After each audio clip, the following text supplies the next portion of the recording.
दोस्तों, क्या हो अगर मैं आपसे कहूँ कि आप अपने पढ़ने की स्पीड को 2 गुना तक बढ़ा सकते हैं। यानी अगर किसी चैप्टर को कंप्लीट करने में आपको 2 घंटे लगते हैं, तो अब आप वही चैप्टर 1 घंटे में ही कंप्लीट कर लोगे। अब आपको 10-10 घंटे पढ़ने की ज़रूरत नहीं है। अब 10 घंटे जितनी पढ़ाई 5 घंटे में ही कंप्लीट कर पाओगे। हार्ड वर्क तो सभी करते हैं, मगर सक्सेस उन्हीं लोगों को मिलती है जो हार्ड वर्क के साथ स्मार्ट वर्क भी करते हैं। तो आज मैं आपको ऐसे 6 तरीके बताऊंगा जिन्हें अगर आप सही से फॉलो करोगे तो आप भी अपनी पढ़ाई को एक स्मार्ट व इजी वे में कंप्लीट कर पाओगे और एग्ज़ाम में अच्छा स्कोर कर पाओगे। पहला पॉइंट है प्लान योर स्टडी। सबसे इम्पोर्टेंट चीज़ जो आपको करनी है वो एक प्लान। अगले 1 हफ्ते 1 महीने में जो भी आपको पढ़ना है उसे एक पेपर पर लिख दें। मॉर्निंग में कौन से सब्जेक्ट पढ़ने हैं, इवनिंग में कौन से सब्जेक्ट पढ़ने हैं और कौन से सब्जेक्ट को कितनी देर पढ़ना है, कौन से टॉपिक पर आपको ज़्यादा फोकस करना है, कब आपको ब्रेक लेना है और कितनी देर का ब्रेक लेना है, ये सब आप एक पेपर पर लिख दें ताकि जब भी आप पढ़ने बैठें तो आपको पहले से ही पता हो कि आपको क्या पढ़ना है और सब्जेक्ट या टॉपिक डिसाइड करने में आपका टाइम वेस्ट ना हो। दूसरा पॉइंट है रिपीटेशन।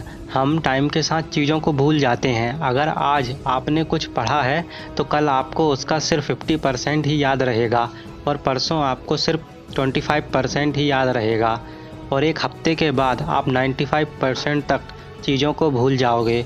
आपको सिर्फ 5% ही याद रहेगा। हमारा दिमाग इसी तरीके से काम करता है, इसलिए जब भी आप कोई टॉपिक पढ़े तो उस टॉपिक को सिर्फ एक बार मत पढ़िए।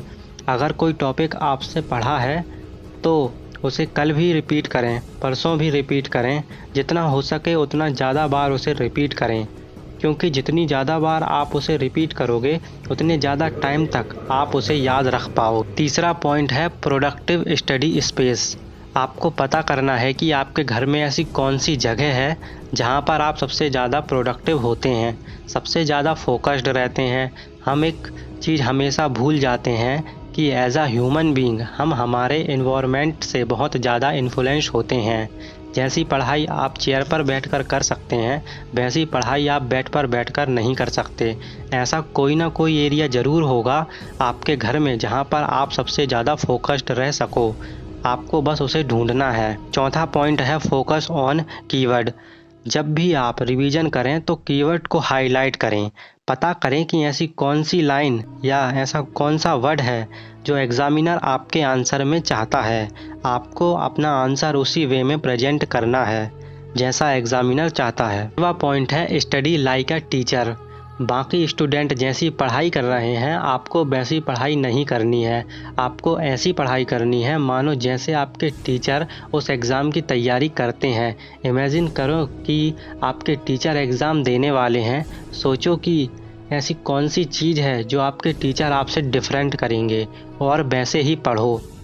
आखिरी पॉइंट है कट आउट द डिस्ट्रैक्शन।